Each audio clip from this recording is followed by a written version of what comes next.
This is WWE superstar Drew McIntyre, and you're listening to the WWE Podcast. The champ is the one that everybody wants, me. Becky Lynch is going to WrestleMania. Claymore! Austin 316 says I just whipped your ass. This is my iron. You're going to acknowledge me.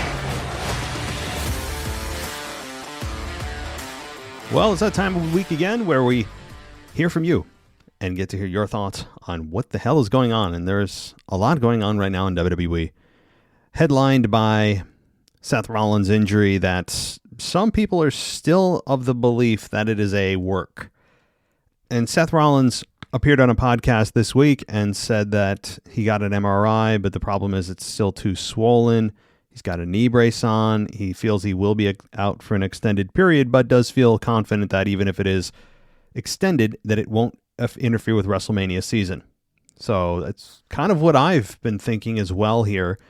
If you listen to the show the last week or two, that's what I've been alluding to is, again, I'm not a doctor, but based on previous injuries and recovery times, it's plausible. I mean, we are far out enough from WrestleMania season that even if it takes him 6 months to rehab, recover, and all that, that he will be back in time for WrestleMania season, which is great news. You know, if you're a Seth Rollins fan, it just is horrible timing, as we discussed at length regarding the storylines and him being Mr. Money in the Bank. I still believe he will retain that briefcase simply because he still has 11 months to cash it in. So there's a lot of time. Highly doubtful he's out for a year or more. So, barring some crazy setbacks, there's no reason to take the briefcase off of him, and that's fine. I mean, so this may not interfere there, but it is a bit of a letdown with Roman Reigns returning and Seth and Roman not getting their program again because the universe won't let it happen. And I mean, really, there hasn't been a proper program since the Shield split up, but 9 years ago, 10 years ago, whatever the hell it's been, 11 years ago, I think, 2014, wasn't it? When Seth Rollins turned and joined the Authority. So it's just, it can't happen. Apparently not meant to happen. But Seth Rollins, barring this being a work, which I would put at a 2% chance, then Seth will be back in time for probably Royal Rumble. That's my guess, although we don't have an official diagnosis yet. That's kind of what I'm aiming for, is the Royal Rumble. So, and that could be optimistic. He may be back even later than that, Chamber or something. So, let's get into it. Hear from you. If you want to go ad-free, again, patreon.com/WWE podcast is the place to go. And if you guys also want to head on over to Apple Podcast, that is another place that you can join us at Apple Podcasts and go subscribe there and get rid of all the ads. All right. Let's go to... where do we start? I'll start with DJ. He says, let me preface this by saying my apologies for this episode of the Joe Hendry Report. It's been a busy couple of days for Joe Hendry and TNA's WrestleMania main event. TNA's WrestleMania event Slammiversary is approaching, so if it doesn't get played, I understand. I mentioned also that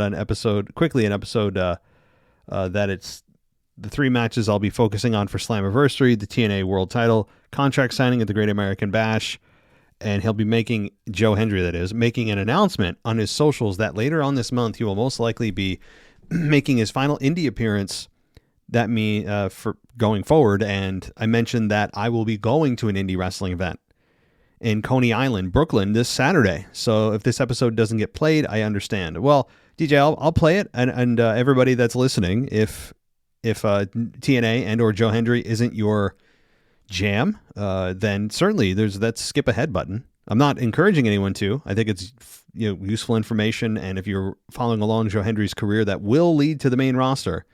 There's no doubt about it that Joe Hendry will lead and be on the main roster in the near future. Then certainly you're welcome to skip it. So yeah, it's I appreciate that, DJ. And again, if anybody is not of the mindset to hear about TNA, then that part of it can be skipped later on in the show for sure.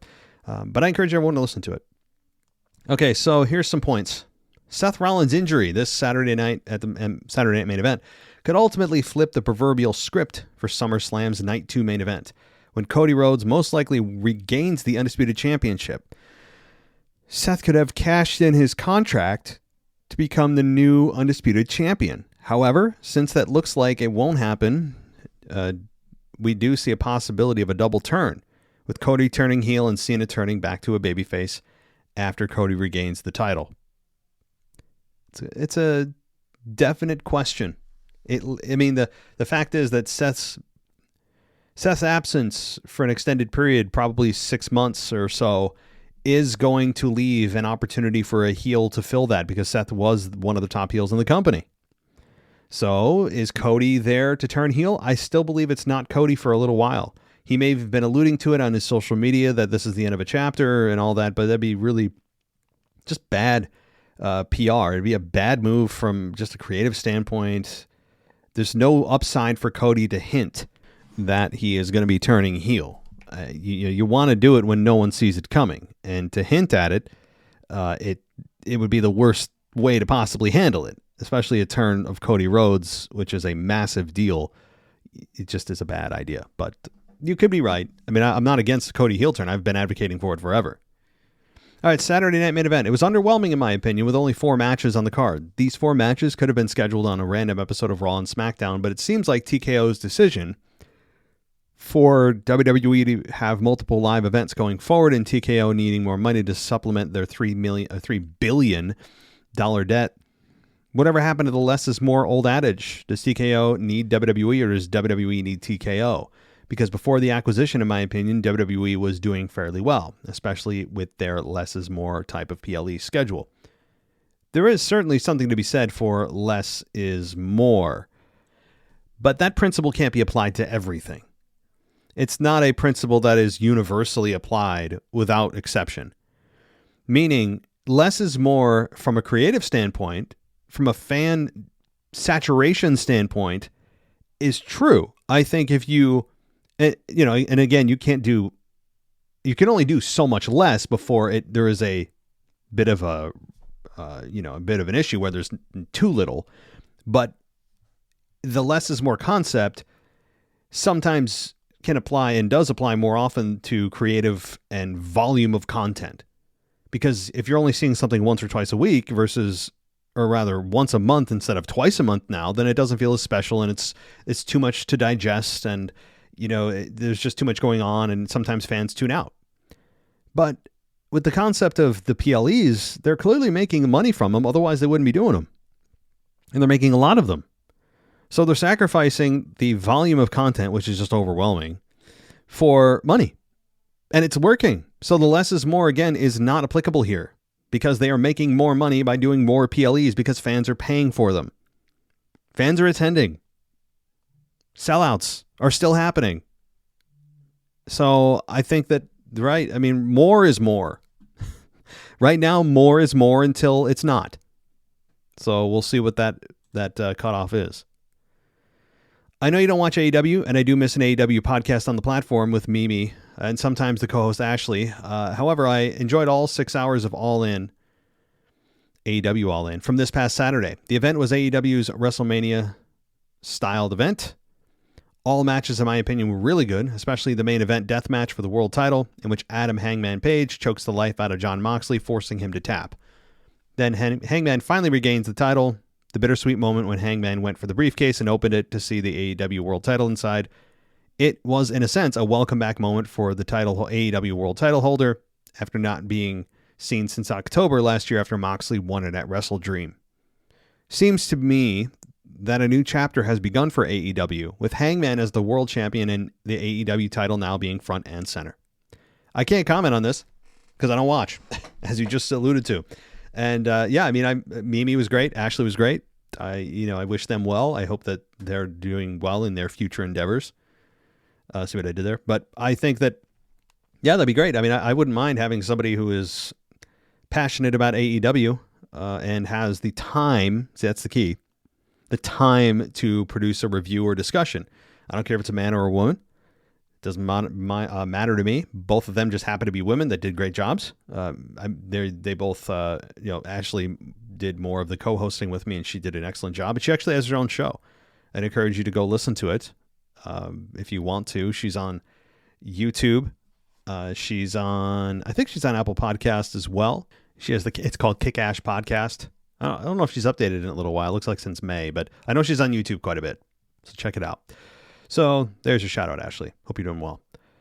So Evolution 2, absolutely stellar. Oh, well, before I move on, I will say, so yeah, you didn't like you didn't like Saturday Night Main Event, DJ. I know that you were not on the team of liking it, but also you have an excellent pure wrestling event like AEW to watch. Right? They had WrestleMania event. They had their All In event.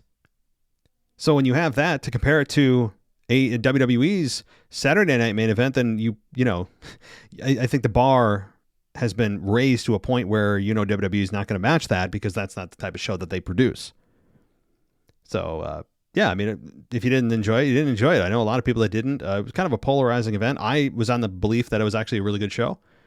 I certainly had some criticisms about it, but I thought it was decent to good.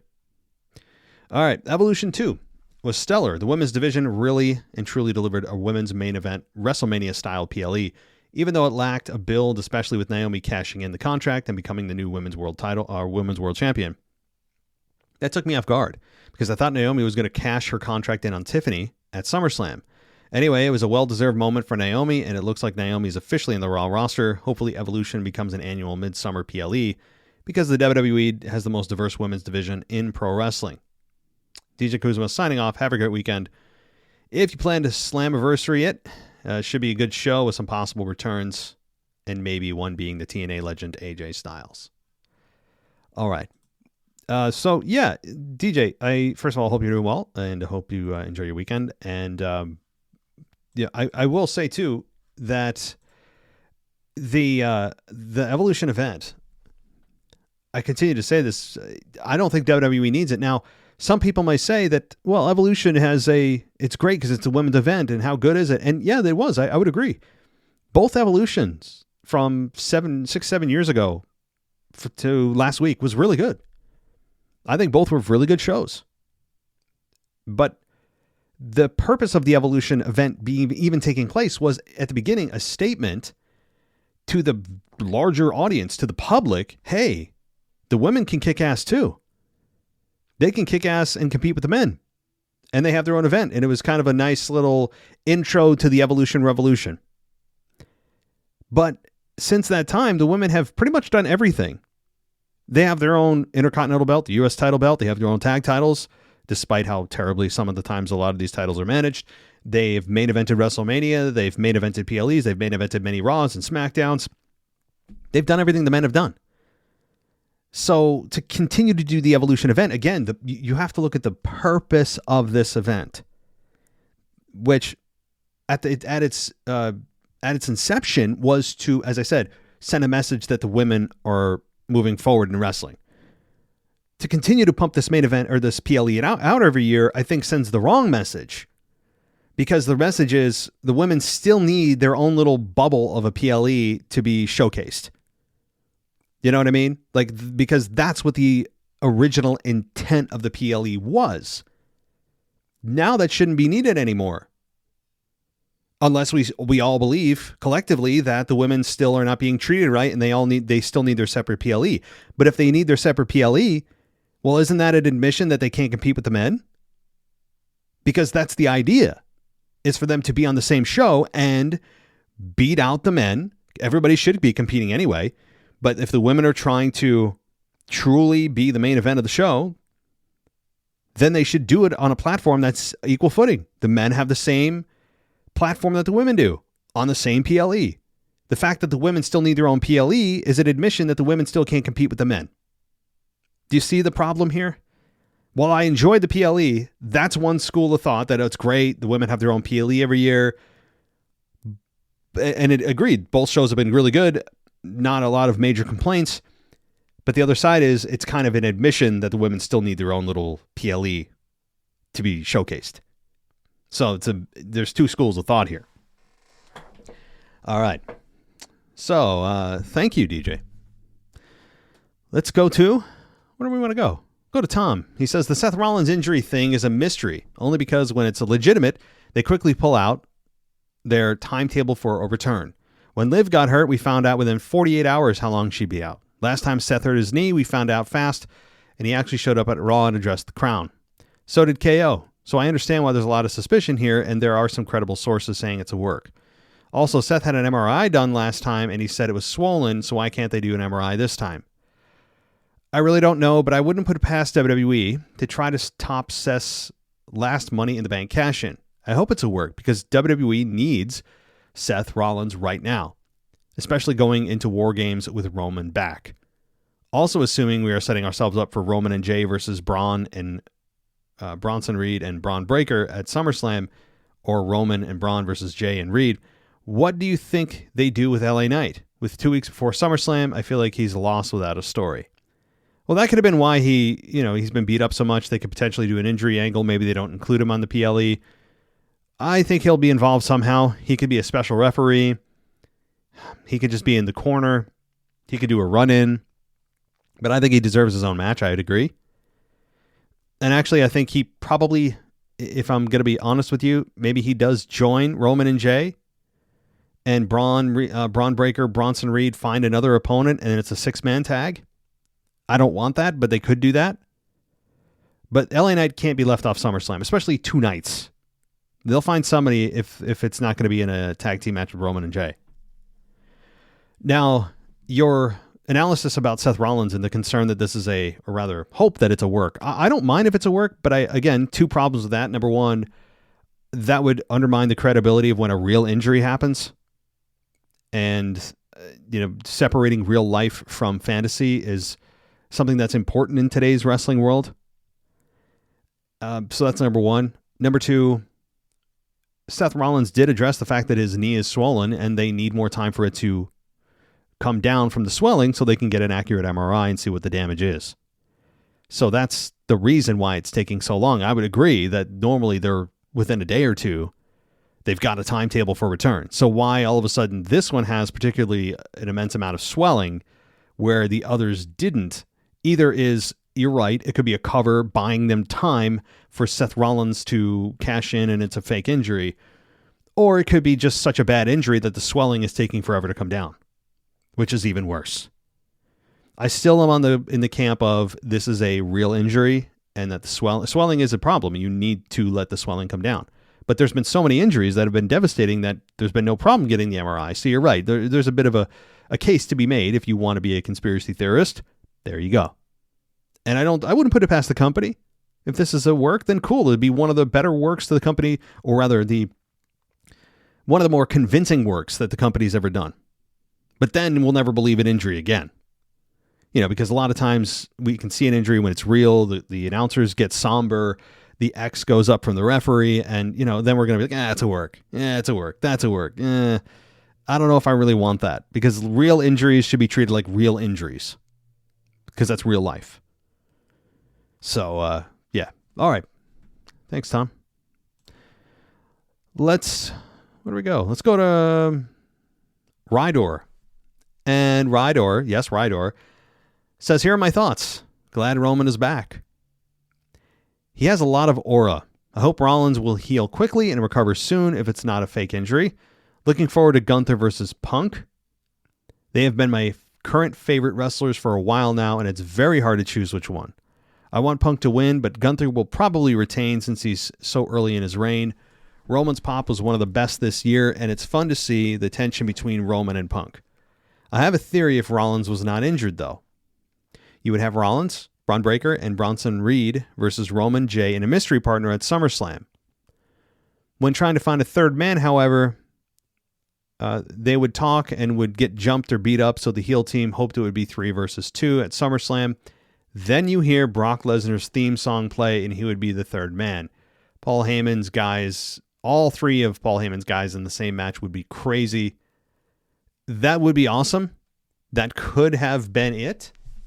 I'm all for Brock Lesnar return. I know a lot of people still believe he's guilty of working with Vince on the whole sexual harassment and assault thing, and all the deal with the intern that worked there. I'm going with whatever the facts show. Okay, I'm not going with what people want it to be. I just want whatever the truth is to be the truth, and we go based on the evidence. So if Brock Lesnar is cleared of the evidence, and there's no reason to believe he's actually and was involved with all of that, then bring him back. Yes, that'd be awesome. Imagine Brock, Roman, and Punk in the same ring with Paul Heyman. Yes, and then you have Seth Rollins there, who's just recently acquired Paul Heyman. I mean, it'd just be crazy. Paul Heyman's brain would explode. The crowd would pop probably twice as loud as they did for Roman this past week. It would be insane. Now, could Brock still end up being on his way back for SummerSlam? Yeah, he could. I still want Brock back. I don't think we've seen the last of Brock Lesnar. I really don't. I hope we haven't. I really do. I think Brock Lesnar still has something to give. He's a monster among monsters, and he is obviously a household name. So, yeah. Now, you have a question here. If you could draft an all-time classic Survivor Series team, who would they be and why would you have 5 spots? Okay, so, oh boy. All-time, I'm imagining that this is also including people who are dead. So I'm going to go with anybody that's dead.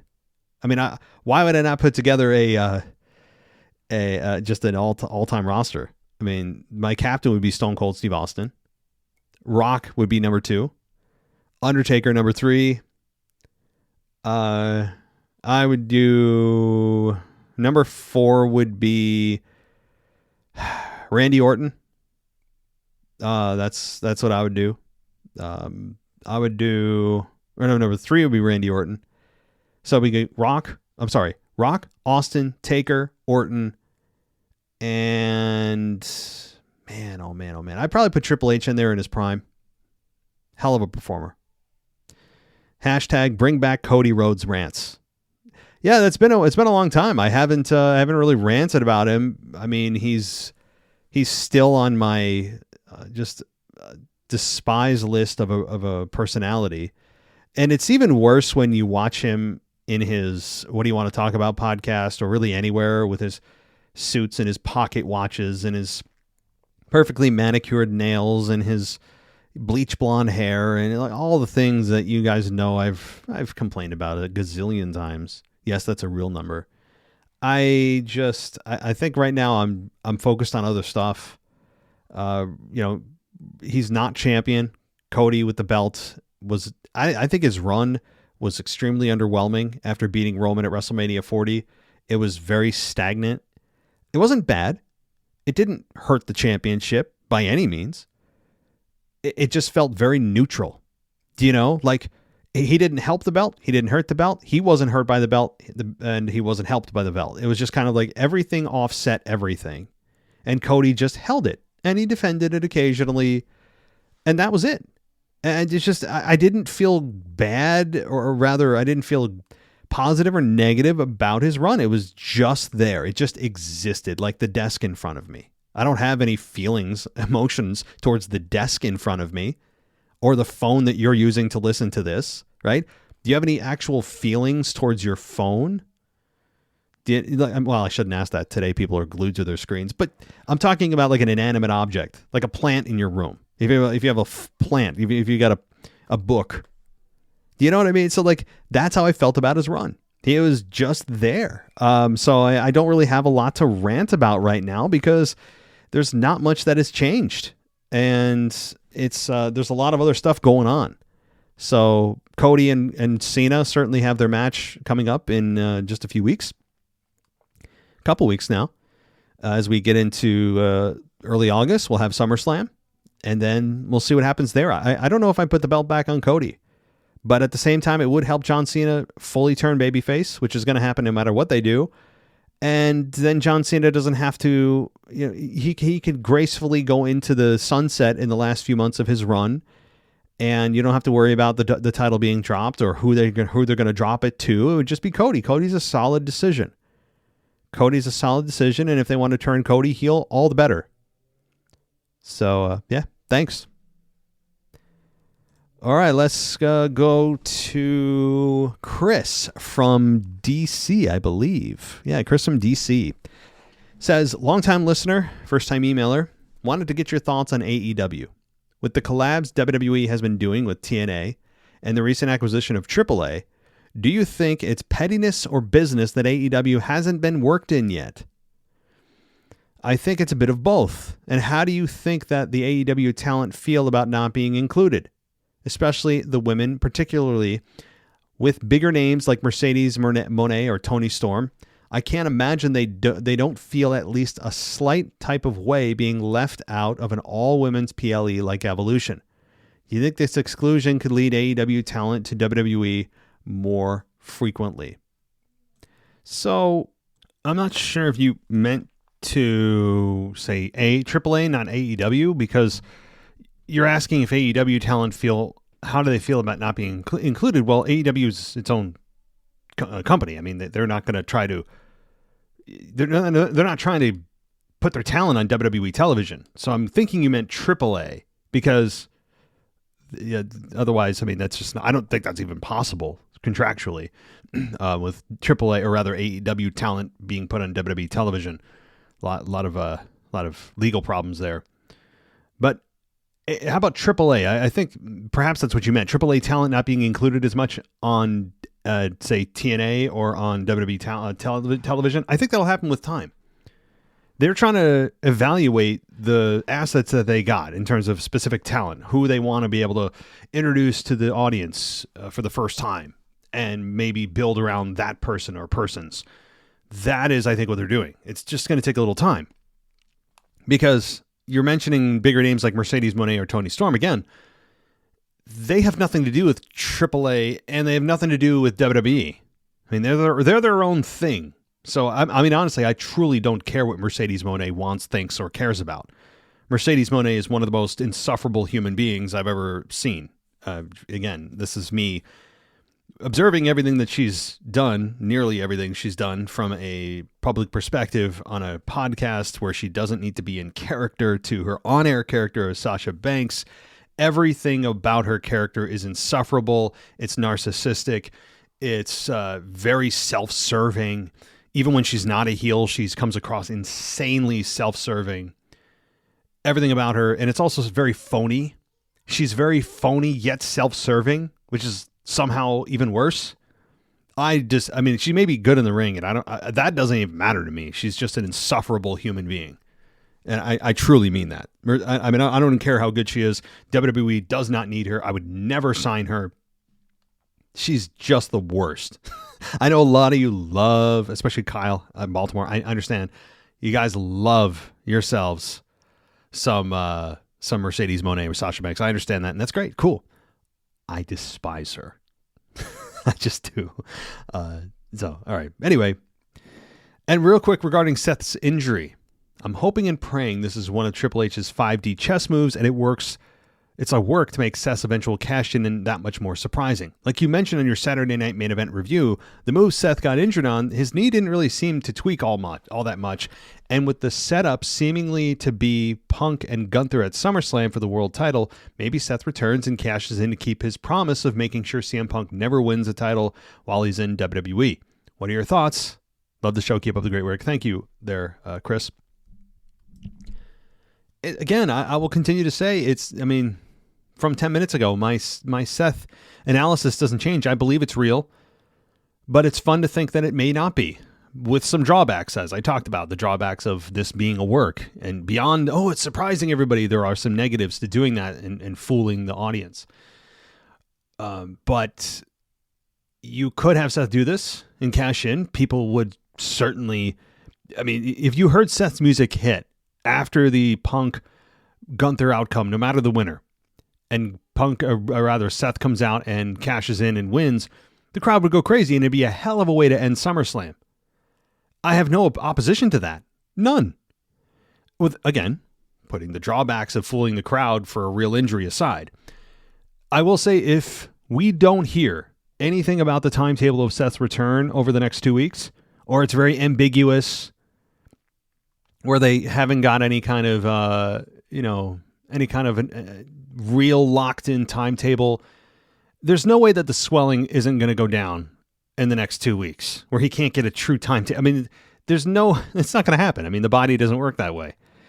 But I would even say if he doesn't undergo surgery in the next 2 weeks, because by now the swelling should already be down.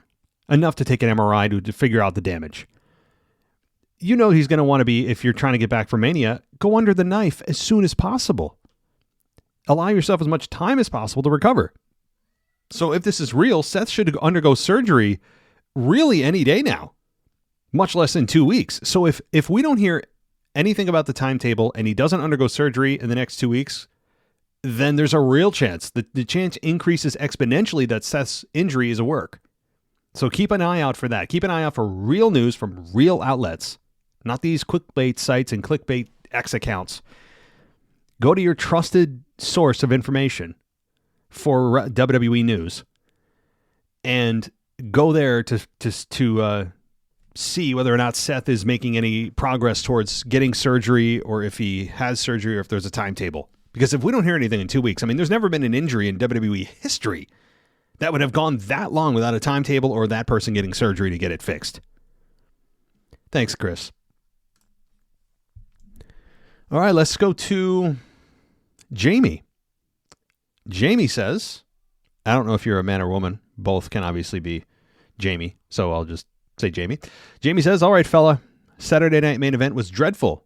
It seems like a glorified Raw or SmackDown at this point. And to top it off, Seth gets injured in a match he really didn't need to be in.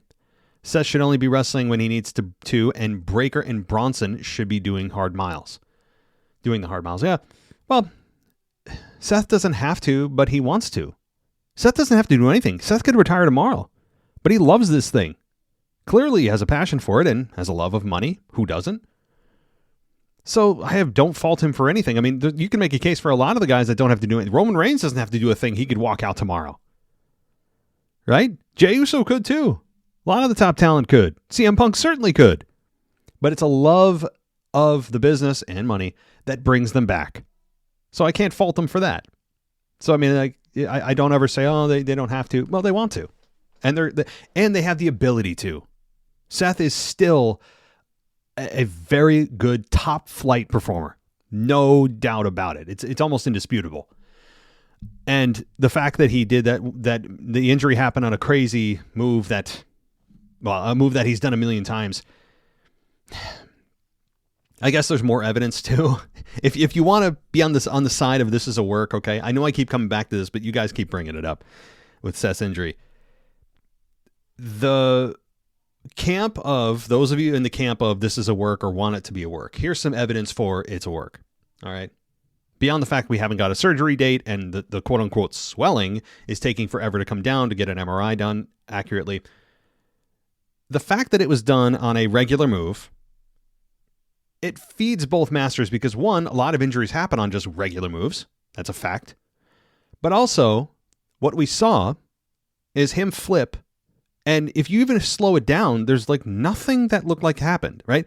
It didn't twist or bend. It just landed, which again, he could have popped his patella. Things could have absolutely still happened, but it didn't look nasty. Doesn't have to have an injury happen, but typically you see it some kind of like, oh, there's the twist. There's the bend. Ugh.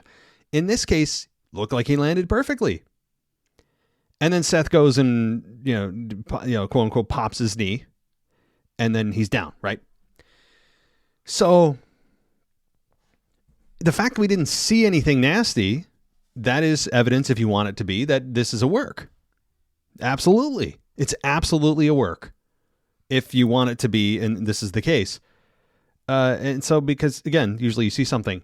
So the other thing, though, is on the flip side, if you don't want this to be a work and you believe this is real like I do, they wouldn't have gone to a sloppy finish like they did with LA Knight and have LA Knight just hit him with his finish. And why would Seth, if it was a work, if Seth was in storyline faking this injury, why would he willingly take a BFT and lose the match? What's the catch? Why? Like why? What's the upsell here? So also, Seth doesn't need to be injured to surprise everyone with a cash in. A cash in could happen and should happen when a champion is at their most vulnerable. Heels do that all the time with cash ins.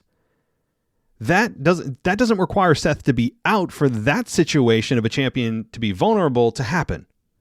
Those situations happen all the time, regardless of whether who's injured. So you see how it doesn't really logically make any sense, even if Seth fools us all and this is a work. okay, you fooled us, but then, okay, why'd you do that? What benefit did you gain from faking an injury where you would have taken the situation and it's most advantageous anyway? You know what I mean? Like, there's a lot of loopholes or logic holes here for this being a work, but there's evidence if you want there to be.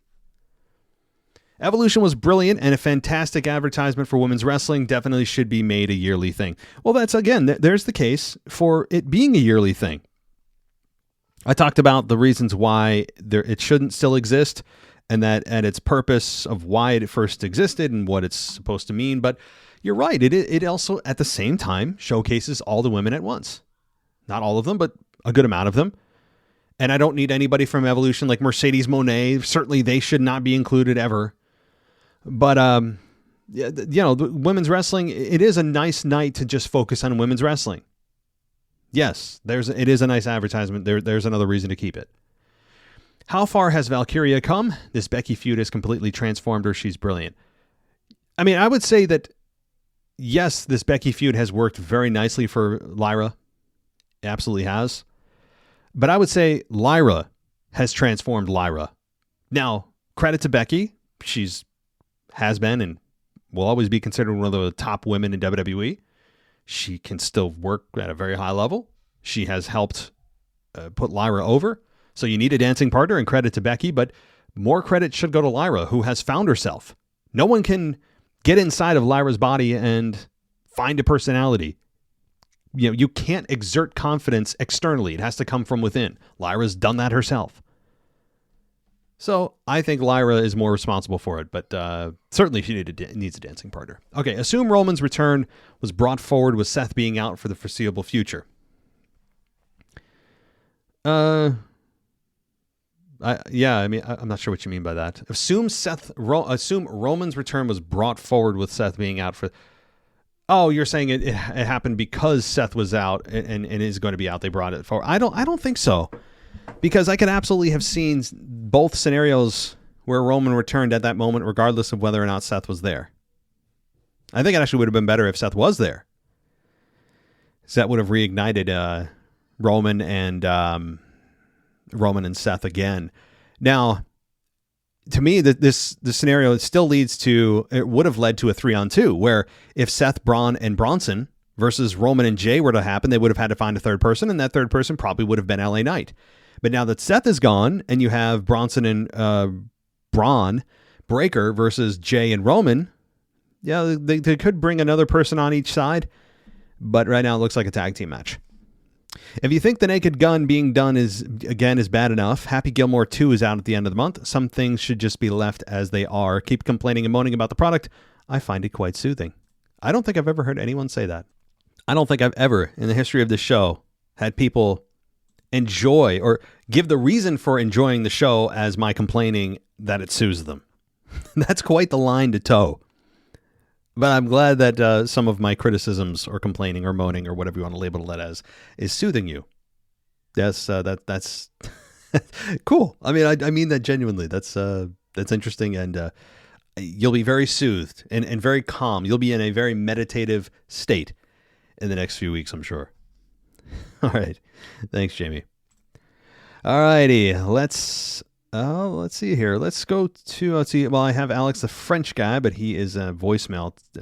I have, one more email, I believe. Although I will check my mailbag on Patreon again and refresh it. Sometimes it comes in as I'm recording. So we have Darius. And he says, as you know, John Cena took down Charles Robinson at Night of Champions, which stopped Seth from cashing in. The whole time I was thinking he will cash in on Gunther for the world title, but I'm not sure anymore. Naomi has a match at Evolution against Jade Cargill, who is the queen of the ring, and I'm sure Naomi will win. Maybe she can cash in against Tiffany as she is fighting Trish. See, guys, this is in the past. Okay, this email came in on July 12th, so that's why we're getting these predictions, but it's cool to hear what people thought were going to happen. That would be an interesting cash-in. Obviously, it didn't happen, though, Darius. In fact, what we all thought was going to be Tiffany, and Michael Cole thought it was going to be Tiffany. Everybody did. We had a swerve. It was against Yeah. But again, I thought it was clear that the person who wins the briefcase has to cash in for the title that's on their show. I'm almost positive that was actually mentioned on air by the announcers.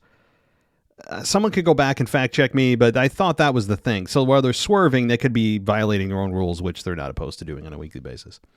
Okay.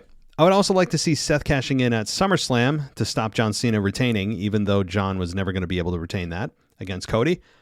I think there'll be lots of interference from Randy in that match, which will lead to a heel turn of Orton. There is no way John will retain at SummerSlam. He'll turn back to being a babyface and will have fun with the crowd in his last few months in the company. There's no point in staying heel as the crowd will cheer for him either way. I think both Seth and Naomi's cash-in will be successful. I'm also excited for the AJ Styles and Dom Mysterio match, which may be at SummerSlam. I want AJ to win here as he does not have many years left in him, and it's been a long time since he's won any championships. Well, thank you, Darius. Well, you're right about one thing. I mean, Naomi was successful with her cash-in. You unfortunately haven't seen Seth's yet, but you could still have Seth be successful with his cash-in because I don't believe they're going to have him stripped of the title or of the briefcase because the injury will probably heal itself in time for the cash-in to happen. So, but you do bring up one point outside of the fact that obviously you were in the past here and a lot has happened since you made these predictions. Randy Orton could certainly interfere in the match between Cody and John. In fact, it would be a great place for Randy Orton to turn heel, as you mentioned. That is not being brought up because, and in fact, I would say that Orton costing Cody the championship at SummerSlam may actually be a good way to have Orton and Cody have that matchup happen, which has been a long time coming, and not the I love you, man, where we go way back, but I have to do what I have to do to win the belt. No, I'm talking like kick somebody in the balls and I suddenly hate everything about you type of feud. That's what we need with Cody and Randy. And we haven't got that yet. And that's coming. I just hope it's actually, I wouldn't even mind if Cody's the one to turn on Randy. I would prefer it, but Randy Orton has turned so many times with an RKO that he could certainly be the one to cost Cody at SummerSlam or have him RKO Cody at the end of the match, after the match is over. But I think Orton's going to have a big say in either post-match or during the match at SummerSlam between John Cena and Cody Rhodes. Absolutely. It's a great point to bring up. Alrighty, so here we go, guys. Let's get to, and this is, again, I disclaimed this at the beginning of the show, and so did DJ. This is apparently a lengthy review of the TNA Slammiversary, or rather, the All In and TNA. So just be mindful that this is a little bit longer of a discussion from DJ. So if you're not of the mindset of listening to anything other than pure WWE main roster stuff, you're more than welcome to skip ahead. But I wanted to give that disclaimer. If not, then here we go, DJ. This is DJ Kuzmo back at it again on your Mailbag show. Record you live on a Wednesday morning, and you know what time it is. It's time to Say his name and he appears. I believe in Joe Hendry. I believe in Joe Hendry. That's right, folks. Joe Hendry is his name as I take it to my 53rd episode of the Joe Hendry Report. And like always, coming to you live from an undisclosed location. We are just a couple of days away. That's right, folks. A couple of days away to TNA Slammiversary, TNA's WrestleMania style event, which will be happening on Sunday, July 20th, live from Elmont, New York, in Long Island at the UBS Arena. Of course, we have 7 matches on the card, and the most important match, the main event, which will be headlining, is the triple threat for the TNA World Championship of Mr. Joe Hendry versus Mike Santana versus the TNA World Champion, Trick Williams. I will mention my quick predictions for 3 matches that I'm going to be focusing on for TNA Slammiversary later on this episode. But before we get to the Joe Hendry Report, I must mention a couple of things. The first thing is that this coming Saturday in Coney Island, I am going to be going to my second indie wrestling show. This is GCW, Game Changer Wrestling. They will be holding an event at Maimonides Park, which is the home of the Brooklyn Cyclones. They will have this event called Bash at the Ballpark. This will be happening on Saturday, July 19th, and it's going to be headlining a couple of stars from TNA, such as Masha Slamovich, who is the current TNA Knockouts champ, Matt Cardona, who is, I guess you could say, the Deathmatch King or the self-proclaimed top guy in indie wrestling. We also have Cora Jade, formerly from NXT, and Gigi Dolan will also be making an appearance on this show, which I'm going to be going to. So if you're in Brooklyn, New York, whether you're in Coney Island, I'm going to be there, so maybe we get a chance to meet up. This is Bash at the Ballpark. This is GCW Game Changer Wrestling. This is my first GCW event. GCW has a very similar vibe to ECW. They do a lot of hardcore stuff in their matches.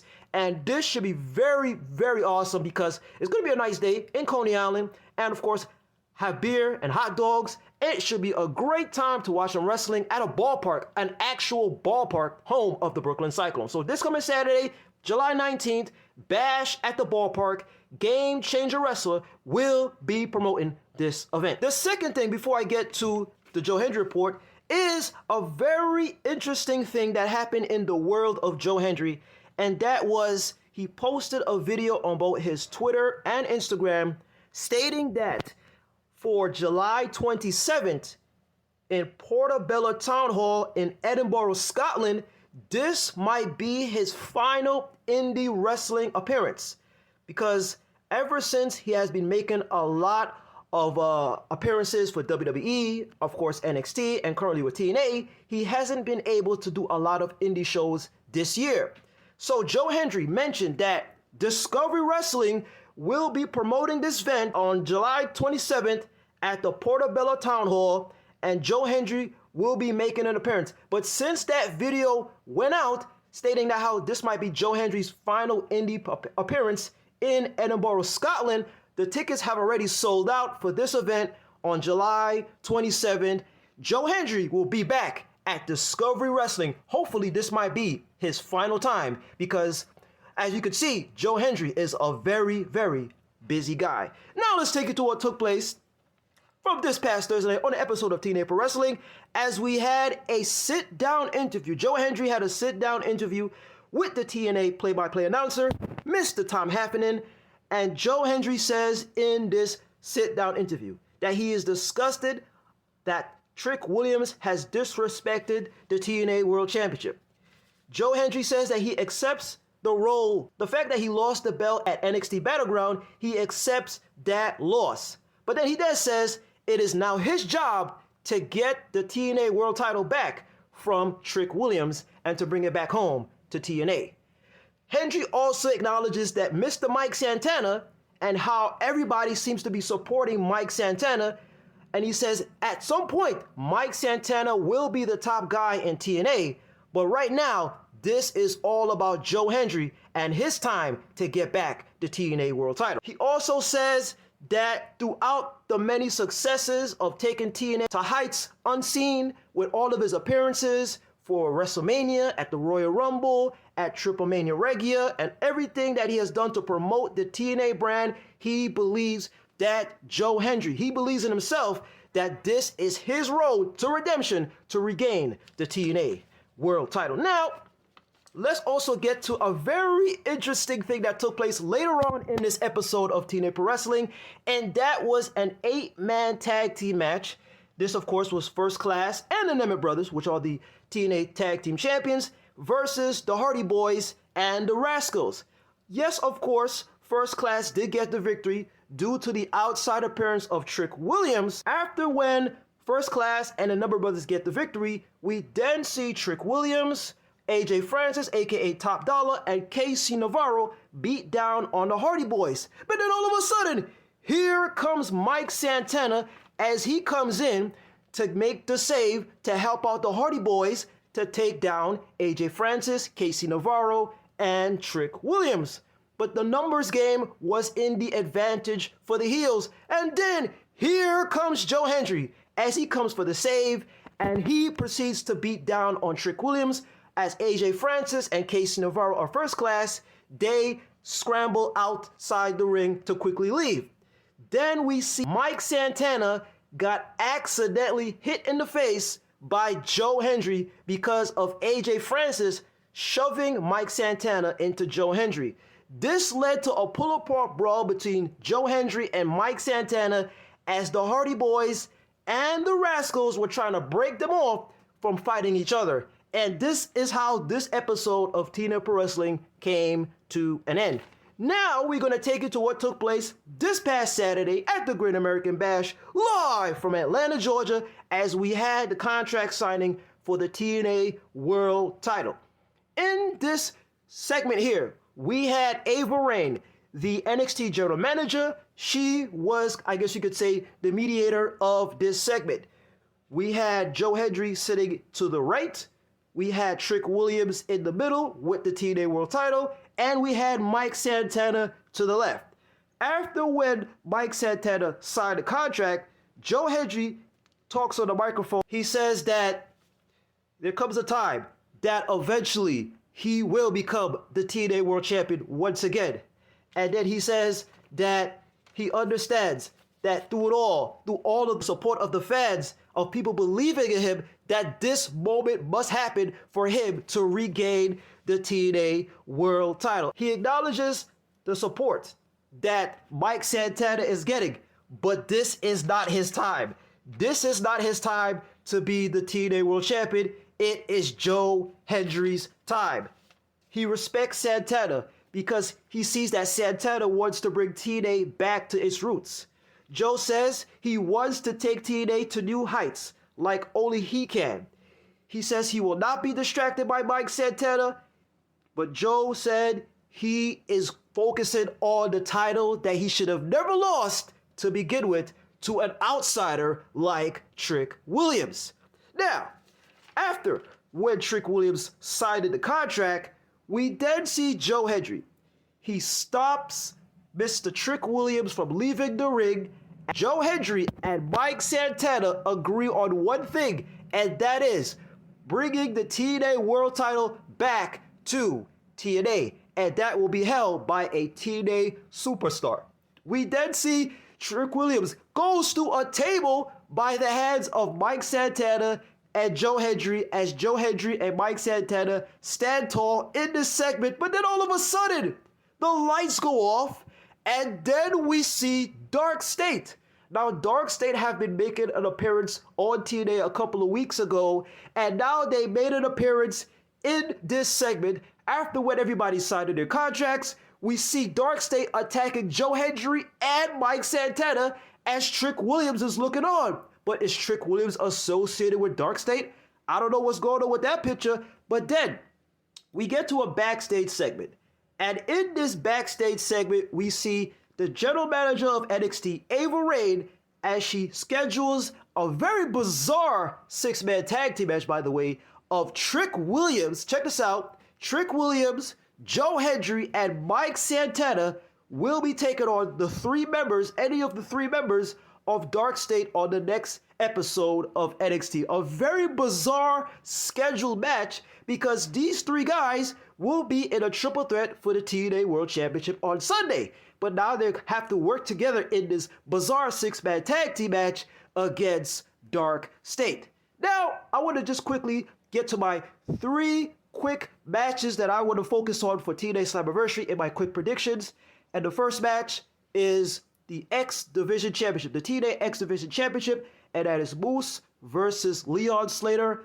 I predict that Leon Slater is going to get the victory here. This will be his first major championship in TNA. The crowd has been supporting this young guy, and it seems like this is the future. He is one of the future pillars of TNA. And Leon Slater, the high flyer, he kind of reminds me of Jeff Hardy, a young Jeff Hardy. So I predict that Leon Slater is going to win the TNA X Division Championship. My second match that I'm going to be focused on for TNA Slammiversary is the champion versus champion match of Masha Slamovich versus JC Jade. Whoever wins this match will have both the TNA Knockouts Championship belt and the NXT Women's Championship belt. We saw this past Sunday that JC Jade retained her NXT Women's Championship against Jordynne Grace. I predict that JC Jade is going to win, and she's going to hold both the NXT Women's Championship and the TNA Knockouts Championship. This is, I guess you could say, the continuation of a collaboration of TNA and NXT. So I predict that JC Jade wins in this title for title match. And third and final, my final prediction in the three matches that I'm going to be focusing on for TNA Slammiversary, and that is the triple threat for the TNA World Championship of Joe Hendry versus Mike Santana versus Trick Williams. This is a very tough decision, even though I believe in Joe Hendry and I see that he could possibly regain the championship. But let's also talk about Mike Santana. For the past couple of weeks, Mike Santana has been getting a lot of support, even from those that have seen him for the first time on NXT, and of course those that have always seen him in TNA. I have 20% chance that Mike Santana will be the new TNA World Champion at Slammiversary. So I have a 20% chance that Mike Santana might win, and an 80% chance that my guy, Mr. Joe Hendry, will regain the TNA World title at TNA Slammiversary. This is a very tough decision, but regardless, whoever wins this person will represent TNA going forward towards the rest of this year. So I must say that even if Joe Hendry does not regain the championship, I do like Mike Santana's odds of becoming the new TNA World Champion at TNA Slammiversary. But before we get there, we must get to this very bizarre 6-man tag team match of Trick Williams, Mike Santana, Joe Hendry versus one of the 3 members of Dark State on the next episode of NXT. And let's get to that match, folks, of Joe Hendry, Mike Santana, and Trick Williams versus the 3 members of Dark State. And the 3 members of Dark State were Dion Lennox, Osiris Griffin, and Saquon Sugars. This match lasted 9 minutes and 1 second. But as we fast forward to the course of this match, after when Mike Santana delivered a double cutter to Dion Lennox and Osiris Griffin, Mike Santana tags in Joe Hendry and not Trick Williams. Hendry goes for a DDT on Griffin, then a fallaway slam to Dion Lennox, and then a fallaway slam to Saquon Sugars. But as Hendry was about to go for the standing ovation on Sugars, Sugars breaks it. But Hendry counters into a fireman's carry slam on Sugars. Hendry goes for the pin, but the rest of the Dark State members break the count. Everyone begins to brawl, and Trick Williams is ticked off that Santana and Hendry did not include him in this tag team match. But then we get to see what's looked alike that both Hendry and Santana knocked it out Trick Williams with a mighty right hand. And then here's where things get very interesting. After when we have stereo splashes from both Hendry and Santana onto the members of Dark State at ringside, we get the arrival of the System. That's right, TNA's faction group, the System. They make their debut on this episode of NXT of Brian Myers, Eddie Edwards, and JDC. They quickly go into the ring and have a brawl with all 4 members of Dark State as Hendry and Mike Santana also join into this brawl. The referee had to ring the bell because the match ended in no contest due to this absolute crazy chaotic brawl of the System versus Dark State. Could this be leading to some sort of NXT versus TNA matchup of the System versus Dark State? Let's see what happens as we get closer and closer to TNA Slammiversary, which will be happening this Sunday, July 20th, live from Elmont, New York, in Long Island at the UBS Arena. And of course, the headline main event match is for the TNA World title, the triple threat of Trick Williams versus Mike Santana versus Joe Hendry. Always remember to believe, say his name. Always remember the words that Joe Hendry says anytime, any place, at any show. And most importantly, always remember to do this. Wave your hands from side to side and say, oh, I believe in Joe Hendry. Joe Hendry is so prestigious. Once again, this is your guy, DJ Kuzmo. Have a blessed week. Be kind to one another. Stay safe, my friends. Believe and peace. DJ, thank you so much. Again, lot of information there. A lot of great stuff from Joe Hendry, TNA Slammiversary, Great American Bash, all the stuff that a lot of fans don't listen to. You summarized it very nicely in the 15 minutes, so I appreciate that. And I hope you enjoyed the show over there in Coney Island in Brooklyn. I really do. I think that it's going to be a good show from what you're telling me and from what I'm seeing. And let us know how it goes from your in-person perspective next week. Thank you so much, DJ. Let's talk to Alex, the French guy.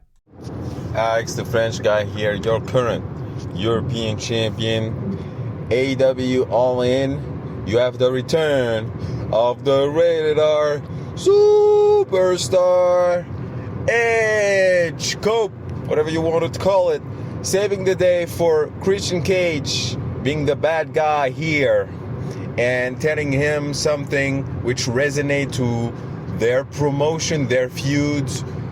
Some month ago, it was Christian Cage betraying Edge, saying, go F yourself, and now Edge saving the day for Christian, saying, go find yourself. Very poetic. 10 out of 10 for this small portion of promotion by Edge. The return was great. But if you note all the return that Edge done throughout his career, it's not even a surprise that he's gifted and he knows what makes a good return, because basically he returned like for at least like 10 times, you know, like at this it's not even Backstreet Boys back, it's rated R superstar Edge's back, you know. But yeah, and something else about AEW All In, I saw a poster of The Rock selling, you know, whatever he is selling, and basically having an ad on the AEW arena just in front of, you know, the AEW poster, and you have a picture of The Rock with, I don't know, a cocktail or something, you know. I find it pathetic, you know, like if you want to be like in part of this wrestling business, if you want to be, you know, like take some part of I don't know, like quote unquote drama, please, before that, show up at WrestleMania, show up at your storylines, your proposed storyline where you have like a one man 20 minutes improvisation of a promo, when you say, I will take your soul, just, you know, for Travis Scott to show up at WrestleMania instead of you. So yeah, Dwayne Johnson, if you're not meaning what you say when you come back, don't come back at all. So yeah, don't even come back if you don't mean for something purposeful. You know, don't also think that we have, you know, like a mask or something. I'm the biggest Rock fan, you know, but he disappointed me a lot this year. So, you know, this shoot at AEW, maybe it was on purpose, maybe it was not. If it was on purpose, pathetic. That's it, guys. A little bit of a rant against Dwayne Johnson, and a good point for AEW. Bye, guys. You know, you think The Rock wouldn't even bother with AEW if they're truly not competition. I mean, but he's just trolling people, I think. You know, that's kind of Dwayne, and Dwayne is a lot of times about Dwayne. But, yeah, I mean, first and foremost, why don't you worry about the own damn company that you're on the board for? That may certainly take priority, no? I would agree. I mean, I'm trying not to be triggered by the fact that he didn't show up at night 2 of WrestleMania. I have hammered that home so much. I mean, I still don't change and haven't changed how I feel about it since 2 months ago, 3 months ago, since WrestleMania.